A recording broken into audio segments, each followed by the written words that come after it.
புதிய எருசலேம் என்னும் திருநகர் கடவுளிடமிருந்து விண்ணகத்தை விட்டு இறங்கி வர கண்டேன்.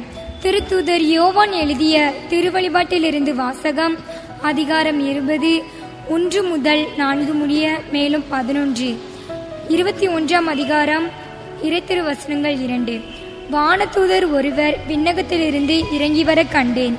படுகொலியின் திறவுகோலும் முரட்டு சங்கிலியும் அவர் கையில் இருந்தன. அழகே என்றும் சாத்தான் என்றும் அழைக்கப்பட்ட அரக்க பாம்பை அவர் பிடித்தார். அதுவே தொடக்கத்தில் இருந்த பாம்பு. வானதூதர் 1000 ஆண்டுகளுக்கு அதை கட்டி வைத்தார். பின்னர் அதை படுகொலியில் தள்ளி குழியை அடைத்து முத்திரையிட்டார். இவ்வாறு அந்த 1000 ஆண்டுகள் முடியும் வரை நாடுகளை அது ஏமாற்றதவாறு செய்தார். இதன் பின் சிறிது காலத்துக்கு அது கட்டவிழ்த்து விடப்பட வேண்டும். பின்பு நான் அரியணைகளை கண்டேன். தீர்ப்பளிக்கும் அதிகாரம் பெற்றிருந்த சிலர் அவற்றின் மீது வீற்றிருந்தனர். கடவுளின் வாக்கை அறிவித்து இயேசுவுக்கு சான்று பகர்ந்ததற்காக தலை கொடுத்தவர்களின் ஆன்மாக்களையும் கண்டேன். அவர்கள் அந்த விலங்கையோ அதன் சிலையையோ வணங்கியதில்லை. அதற்குரிய குறியை தங்கள் நெற்றியிலோ கையிலோ இட்டுக்கொண்டதும் இல்லை. அவர்கள் மீண்டும் உயிர் பெற்று 1000 ஆண்டுகள் கிறிஸ்துவோடு ஆட்சி புரிந்தார்கள். பின்பு பெரிய வெண்மையான ஒரு அரியணையை கண்டேன். அதில் ஒருவர் வீற்றிருந்தார். அவர் முன்னிலையில் மண்ணகமும் விண்ணகமும் இருந்த இடம் தெரியாமல் மறைந்து விட்டன. இறந்தோருள் சிறியோர் பெரியோர் ஆகிய அனைவரும் அந்த அரியணை முன் நிற்க கண்டேன். அப்பொழுது நூல்கள் திறந்து வைக்கப்பட்டன. வேறொரு நூலுள் திறந்து வைக்கப்பட்டது. அது வாழ்வின் நூல். இறந்தோரின் செயல்கள் அந்நூல்களில் எழுதப்பட்டிருந்தன. அவற்றுள் ஏற்ப அவர்களுக்கு தீர்ப்பு வழங்கப்பட்டது. பின்னர் கடல் தன்னகத்தே இருந்த இறந்தோரை வெளியேற்றியது. அதுபோல சாவும் பாதாளமும் தம்மகத்தே இருந்த இறந்தோரை வெளியேற்றின. அவர்கள் ஒவ்வொருவருக்கும் அவரவர் செயல்களுக்கு ஏற்ப தீர்ப்பு வழங்கப்பட்டது. சாவும் பாதாளமும் நெருப்பு ஏரியில் எரியப்பட்டன. இந்த நெருப்பு ஏரிய 2ஆம் சாவு. வாழ்வின் நூலில் பெயர் எழுதப்படாதோர் நெருப்பு ஏரியில் எரியப்பட்டார்கள். பின்பு நான் புதியதொரு விண்ணகத்தையும் புதியதொரு மண்ணகத்தையும் கண்டேன். முன்பு இருந்த விண்ணகமும் மண்ணகமும் மறைந்து விட்டன. கடலும் இல்லாமல் போயிற்று. அப்பொழுது புதிய எருசலேம் என்னும் திருநகர் கடவுளிடமிருந்து விண்ணகத்தை விட்டு இறங்கி வர கண்டேன்.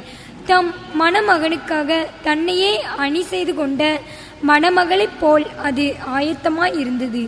இது ஆண்டவர் வழங்கும் அருள்வாக்கு. இறைவனுக்கு நன்றி.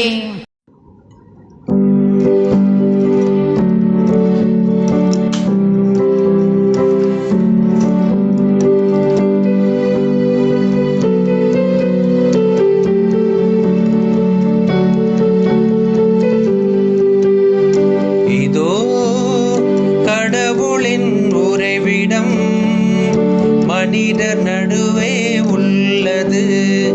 இதோ கடவுளின் உறைவிடம் மனிதர் நடுவே உள்ளது.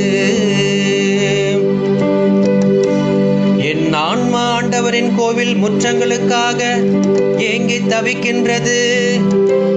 என் உள்ளமும் உடலும் என்றும் உள்ள இறைவனை மகிழ்ச்சியுடன் பாடுகின்றது. இதோ கடவுளின் உறைவிடம் மனிதர் நடுவே உள்ளது. இதோ கடவுளின் உறைவிடம் மனிதர் நடுவே உள்ளது. படைகளின் ஆண்டவரே, என் அரசரே, என் கடவுளே, உமது பீடங்களில் அடைக்கலான் குருவிக்கு வீடு கிடைத்துள்ளது. தங்கள் குஞ்சுகளை வைத்திருப்பதற்கு சிட்டு குருவிகளுக்கு கூடும் கிடைத்துள்ளது. இதோ கடவுளின் உறைவிடம் மனிதர் நடுவே உள்ளது. இதோ கடவுளின் உறைவிடம் மனிதர் நடுவே உள்ளது. உமது இல்லத்தில் உம்மிடத்தில் தங்கியிருப்போர் நற்பேறு பெற்றோர், அவர்கள் எந்நாளும் உம்மை புகழ்ந்து கொண்டே இருப்பார்கள். உம்மிடமிருந்து வலிமை பெற்ற மானிடர் பேறு பெற்றோர், அவர்கள் நடந்து செல்கையில் மேலும் மேலும் வலிமை பெறுகின்றார்கள். இதோ கடவுளின் உறைவிடம் மனிதர் நடுவே உள்ளது. இதோ கடவுளின் உறைவிடம் மனிதர் நடுவே உள்ளது.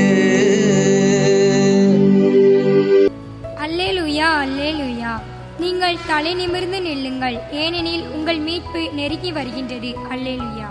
ஆண்டவர் உங்களோடு இருப்பாராக, உம் ஆன்மாவோடும் இருப்பாராக. புனித லூக்கா எழுதிய பரிசுத்த நற்செய்தியிலிருந்து வாசகம். ஆண்டவரே, மாட்சி உமக்கே. லூக்காவினுடைய நற்செய்தி 21வது பிரிவு, வாக்குகள் 29 தொடங்கி 33 வரை. இயேசு ஒரு உவமையை சொன்னார்.